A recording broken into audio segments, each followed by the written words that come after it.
Next, इस regulation में सब न्यू टर्म्स हैं जिनका डेफिनेशन डिफाइन हुआ है। At present RLDC deviation pool account maintain कर रहा था, न्यू रेगुलेशन के अनुसार भी deviation ancillary service pool account RLDC maintain करेगा।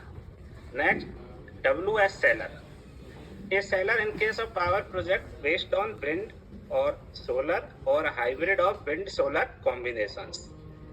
एंड सेकंड, एक जनरेटर डिफाइन किया है जनरल सेलर, मतलब other than wind WS solar, a seller in case of power project based on excluding wind और solar या हाइब्रिड सोलर रिसोर्सेज।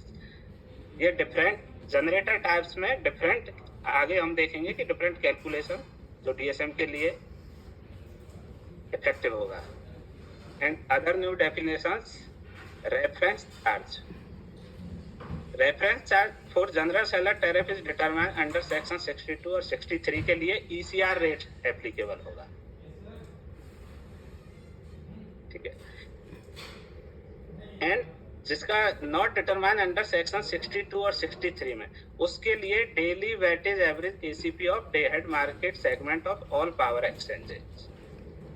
ये हमें DSM computation करते वक्त एक रेफरेंस चार्ज का इफेक्टिव होगा। नेक्स्ट है contract rates, tariff for sale या purchase of power as determined under section 62 और adapted under section 63 या approved under section 86(1)(b) of the act by appropriate commissions या the price as discovered in power exchange as case may be.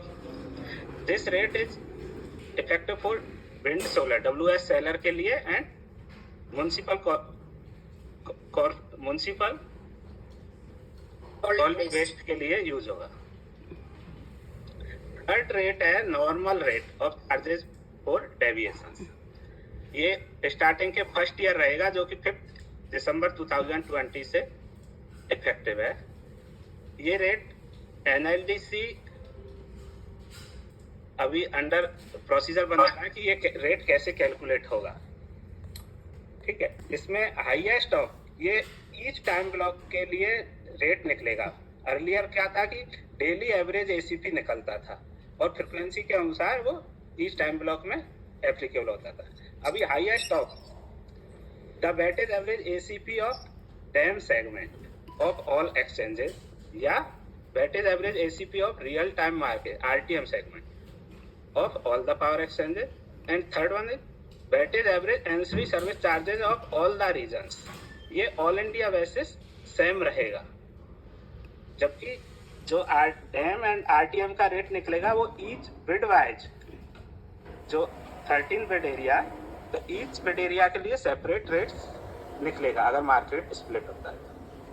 After 1 year from 5 December 2023 the weightage average ancillary service charges computed based on total quantum ancillary service deployed and net charges payable to the ancillary service providers for all the regions for that time blocks. Particular time block के लिए एक rate निकलेगा। तो after 1 year it is depend only ancillary service charges. And in case non availability of ACP for any time block on A given day, ACP for the corresponding time block of last available day shall be considered.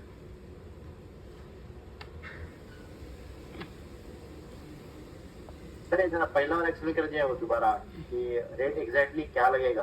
अगर day ahead market है RTM market है, दो में से maximum जो रहेगा वो लगेगा कि और अपन तीसरा जो है एंसिलरी सर्विस कितना और मैक्सिमम ऑफ 3 में से जो भी मैक्सिमम होगा फर्स्ट ईयर के लिए ईच ब्लॉक के लिए तीनों रेट निकलेंगे। इस ब्लॉक के लिए RLDC ने अगर RLG पावर शुरू किया 23 रुपए का, तो क्या वो फिर डायरेक्ट 23 रुपए लग जाएगा कि एवरेज निकलेगा? वेटेड एवरेज निकलेगा एंसिलरी सर्विस 30 रुपया का एक ब्लॉक में है सपोज, है ना। तो आपको XND DSM रेट पता नहीं चलेगा, ये पोस्ट स्टेप को ही पता चलेगा। बट मैडम जिसका 30 रुपए का पावर शेड्यूल हुआ उसको तो 30 मिलेगा ना। हाँ शेड्यूल हुआ उसको तो मिलेगा 30। देखिए सर, मिलने की बात बाद में करते हैं, पहले ये है ना मतलब बाहर की है ना देखेंगे कि मिलना तो उसको मिलेगा। ये जो नहीं सर, मेरा ये है कि जैसे से सपोज 30 से ऊपर रेट निकला देन ओके, मान लो कम रेट निकला इसमें, तो उस जनरेटर को तो 30 मिलना चाहिए ना। Sir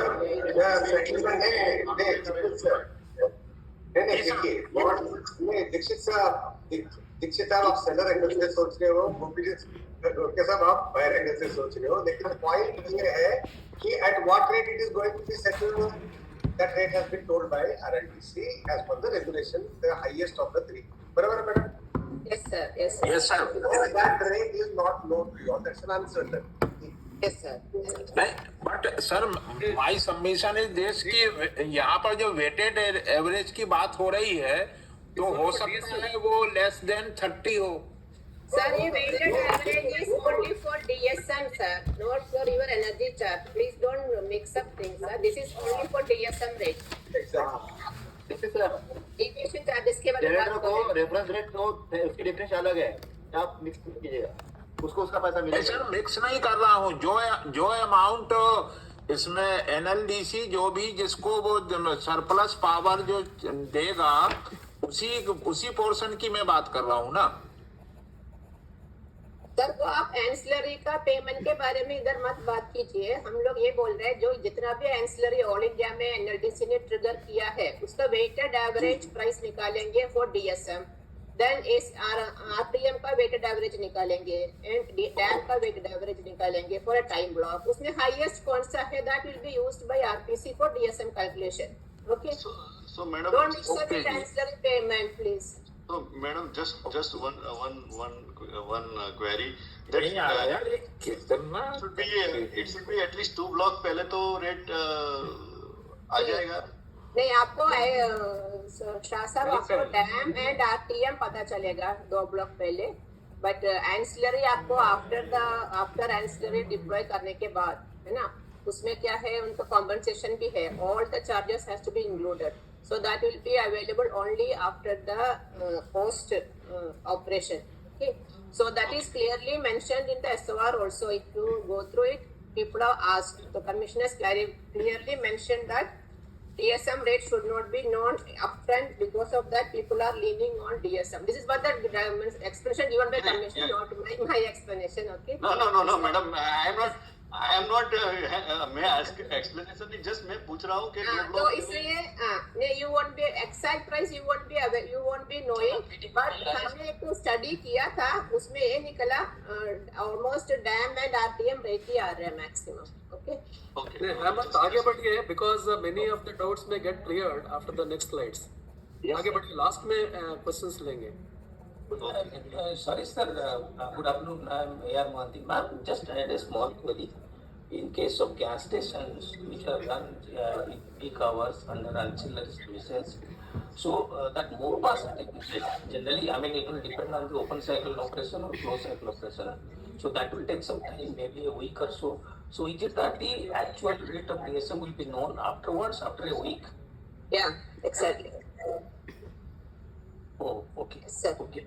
Okay, at this stage, there is Balaji sir has correctly suggested, let the presentation go on for 10 minutes. Then again we will go back to the slides and answer your difficulty. Let us not break the flow of the speaker. बाद में आप लोग hand raise कीजिएगा, हर एक question अपन address करेंगे। RLDC में continue with the presentation. Yes, sir. Computation of deviation charges. तो इसमें suppose example actual injection in MWH X for generator, schedule generation Y. तो deviation in MWH X minus Y, but for calculation of deviation charges use the percentage deviation. So percentage deviation is calculated 100 multiplied by X minus Y divided by Y. For RE generator, wind solar sellers के लिए available capacity use होगा, तो deviation MWH X minus Y, but deviation percentage X minus Y divided by Z. In similar for wires, actual draw MWH A, scheduled draw in MWH B. For wire deviation in MWH A minus B, but deviation in percentage A minus B divided by B. Seller classification, एक बार टू उसमें types देखिए तो R seller, WS seller, wind और solar या hybrid of wind solar resource other than called as general seller. General seller को 3 category में डिफाइन किया हुआ है, being an ROR run of river generating station, being a generating station based on municipal solid waste. Other than two, third one is other than ROR या generating station based on municipal solid waste. तो each के लिए हमें क्या rates applicable होंगे और कौन सा रेट लगेगा, तो वो हम इसमें देखते हैं 1 by 1। तो first general seller, other than run of river and municipal solid waste, mostly generator इस कैटेगरी में आएंगे। तो P for payable by seller to pool and R for receivable by seller from pools. तो इसमें हम देखते हैं अगर जनरेटर ओवर इंजेक्शन कर रहा है, फर्स्ट अगर ओवर इंजेक्शन अप टू 2%, उसके लिए सेलर को पेमेंट रिसीवेबल होगा at the rate of reference charge rate, और reference charge rate already define as a under 62 या 63, तो अभी चल रहा है क्या? या फिर अगर रेट्स नहीं है तो डैम का रेट लिया जाएगा। तो अप टू 2% तक ही सेलर को रिसीवेबल होगा। आफ्टर दैट 2% ओवर इंजेक्शन है तो जनरेटर 10% ऑफ नॉर्मल रेट के चार्ज से पे करेगा for over injection. And other side अगर अंडर इंजेक्शन करता है जनरेटर तो up to 2% reference charge rate से पेबल होगा। तो अप टू 2% तक एक चीज पूछना था इसमें, 0 से 2% ओवर इंजेक्शन में क्या जनरेटर्स को ट्रांसमिशन चार्ज भी लगेगा क्या? Your query is not accepted. Let the presentation flow. 15 minute तो बोलने दो उनको, उसके बाद पूछो ना। ठीक है, ठीक है। Okay. After 2%, if under injection from 2% to 10%, उसके लिए 120% of normal rate of charge applicable होगा। And beyond 10%, अगर 10% से ज्यादा अंडर इंजेक्शन है उसके लिए eight the rate of 150% of normal rate of charges. तो ओनली अप टू 0 से 2% अगर ओवर इंजेक्शन है उसी में रेफरेंस चार्ज रेट से पेमेंट रिसीव होगा। All other conditions payable. And next, being an ROR generator, general seller में second seller, इस केस में अप टू 2% तक ओवर इंजेक्शन है तो reference charge rate is applicable. Beyond 2% zero charges, इसमें कोई भी चार्ज पेएबल रिसीवेबल कुछ नहीं होगा, जीरो रेट्स। 2% से ज्यादा ओवर इंजेक्शन रहेगा, जीरो DSM चार्जेस। इफ जनरेटर अंडर इंजेक्शन तो up to 2% reference charge rate, 2% to 10% in under injection में normal rate of charge applicable होगा। Beyond 10%, 110% of normal rate of charge. Third category general seller municipal solid waste. इसके लिए एक अलग rate define किया है। तो अगर 20% तक ओवर इंजेक्शन करता है तो उसको एक एक्स रेट अप्लाई होगा। एक्स क्या है? X is the contract rate. अगर कॉन्ट्रैक्ट रेट डिफाइन नहीं है, in absence of contract rate, weightage average ACP of that segment of all power exchange of A time blocks. अगर 20% से ज्यादा over injection है तो उस केस में zero charges receivable. In case of under injection, under extension up to 20%, उसके लिए 50% of x, x is contract rates. And beyond 20% at a normal rate of charges, जो एक्सचेंज से या एंसिलरी सर्विस चार्ज से निकल के आ रहा तो वो रेट लगेगा। Fourth one is WS seller. WS seller के केस में अब अगर ओवर इंजेक्शन है 5% तक तो x rate, x is contract rate, PPA rates, उसको रिसीवेबल होगा। बट 5 to 10% में 90% ऑफ एक्स चार्जेस रिसीवेबल होंगे। बियॉन्ड 10% अगर ओवर इंजेक्शन है आरई से तो 0 चार्जेस, कोई भी चार्ज पेएबल रिसीवेबल नहीं होगा। इन case of under injection 0 to 10% eight the rate of X DSF charge लगेगा। X is the contract rates. And beyond 10% अगर अंडर इंजेक्शन है तो उसके साथ 10% normal rate of charge, X contract rate का जो है वो तो पे करना ही है, plus 10% of normal rate charge extra पे करना है। तो इसमें सीधा डिफाइन किया जो भी शॉर्टफॉल रहेगा REWS सेलर का, वो शॉर्टफॉल के लिए कॉन्ट्रैक्ट रेट से पेमेंट करना, बट 10% से क्रॉस करने के बाद उसको 10% एक्स्ट्रा चार्ज पे करना। अदर बायर क्लासिफिकेशन, बायर को 3 कैटेगरी में डिफाइन किया हुआ है।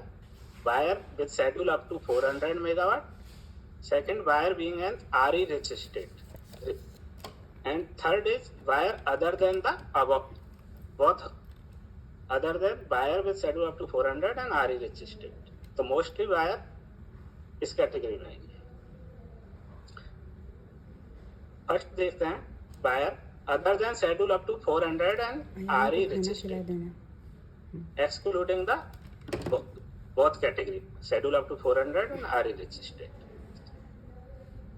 इस केस में अगर स्टेट या बायर अंडर ड्रॉ कर रहा है तो अंडर ड्रॉ के केस में अप टू 10% या 100 megawatt which ever is minimum, उस केस में बायर रिसीवेबल होगा और रेट एप्लीकेबल होगा 90% of normal rate of charge.